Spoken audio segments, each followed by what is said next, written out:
আসসালামু আলাইকুম সুপ্রিয় দর্শক মণ্ডলী, কেমন আছেন সবাই? আশা করি খুব ভালো আছেন। আলহামদুলিল্লাহ, আমিও খুব ভালো আছি। আমি আজ পর্যন্ত আপনাদেরকে মায়াজম লেকচার 48 পর্যন্ত তুলে দিয়েছি। আজ মায়াজম লেকচার পর্ব 49-এ আপনাদের সবাইকে স্বাগত। কোন মায়াজমের প্রকৃতি কেমন হয়ে থাকে তা আমরা এই পর্বে শিখতে পারবো।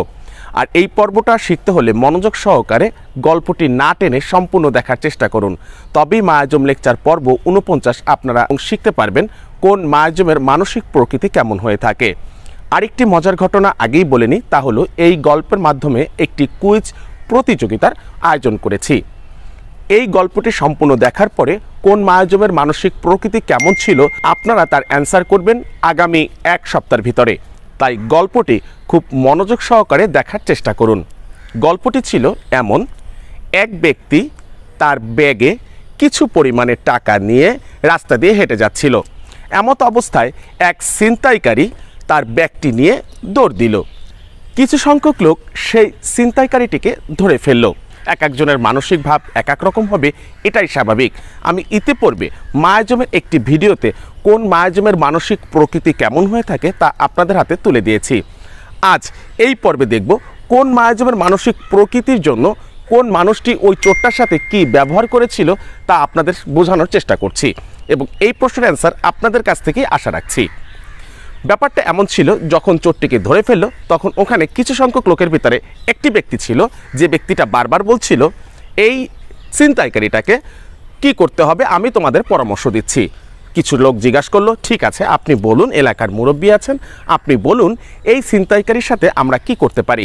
মুরব্বীটি বলল, তোমরা এক কাজ করো, ছিনতাইকারীর মাথায় চুল ছোট করে দাও, ন্যাড়া করে দাও, অথবা এই চোরটির মাথায় সম্পূর্ণ ন্যাড়া করে আলকাতরা দিয়ে দাও, সারা গায়ে চুন কালি ঢেলে দাও, দড়ি দিয়ে বেঁধে বিদম পিটাও। কি করে এই চোরটাকে বিভিন্ন প্রকৃতিতে সাজা দেওয়া যায় এই বিষয়ে পরামর্শ দিচ্ছিল।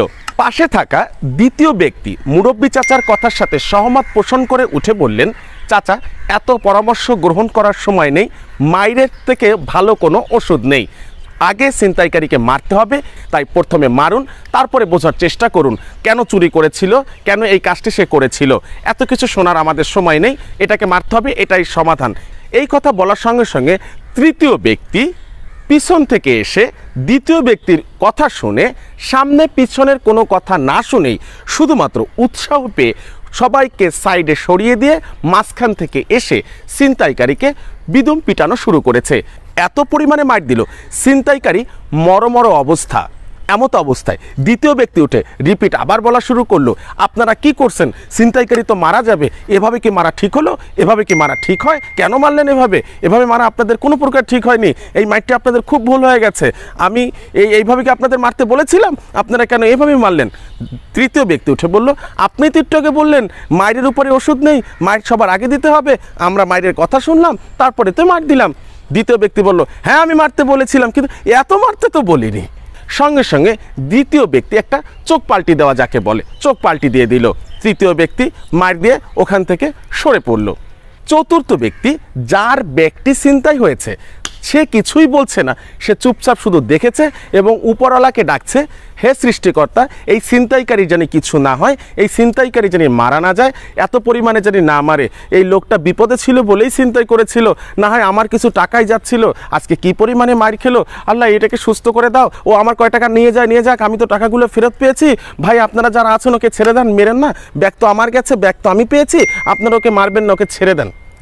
চতুর্থ ব্যক্তিটি ভয়তে কান্নায় প্রার্থনা করা শুরু করলো, আহারে চোরটাকে কেন মারছে, অথচ কিছুক্ষণ আগে কিন্তু তার ব্যাগ নিয়েই এই ছিনতাইকারী দৌড় দিয়েছিল, আর এখন সেই ছিনতাইকারীর জন্যই দোয়া করছে, ছিনতাইকারীর জন্যই কান্না করছে, ছিনতাইকারীর জন্যই প্রার্থনা করছে যেন তাকে আর বেশিক্ষণ না মারে।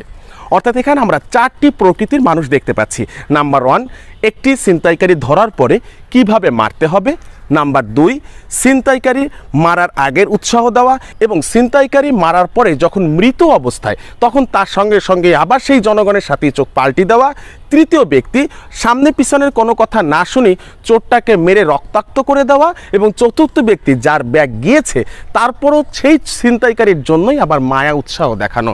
এখানে আমরা চারটির মানসিক লক্ষণ আমরা দেখতে পাই, এবং আপনাদের বলতে হবে কোন মায়াজমের মানসিক প্রকৃতিটি কেমন ছিল, অর্থাৎ কোন মায়াজম এখানে কাজ করেছিল কোন ব্যক্তিটির ক্ষেত্রে, অর্থাৎ প্রথম নাম্বার ব্যক্তির জন্য কোন মায়াজম ছিল, দ্বিতীয় নাম্বার ব্যক্তির জন্য কোন মায়াজম ছিল, তৃতীয় নাম্বার ব্যক্তির জন্য কোন মায়াজম ছিল এবং শেষ চতুর্থ ব্যক্তির মায়াজমটি কী ছিল আপনাদেরকে আমাকে মেইল ও কমেন্ট করে জানাতে হবে। এখান থেকে সঠিক প্রশ্নের উত্তরদাতা পাবেন আমাদের চ্যানেলের পক্ষ থেকে আকর্ষণীয় একটি পুরস্কার। যদি একের অধিক হয়ে যায় সেক্ষেত্রে লটারির মাধ্যমে আমরা একজনকে বিজয় ঘোষণা করব এবং তার হাতে পুরস্কার তুলে দেব। আশা রাখি আজকের গল্পের মাধ্যমে আপনারা শিখতে পারবেন কোন মায়াজমের মানসিক প্রকৃতিটি কেমন হয়ে থাকে। সবাই ভালো থাকবেন, সুস্থ থাকবেন, হোমিওপ্যাথির সাথেই থাকবেন। আল্লাহ হাফেজ।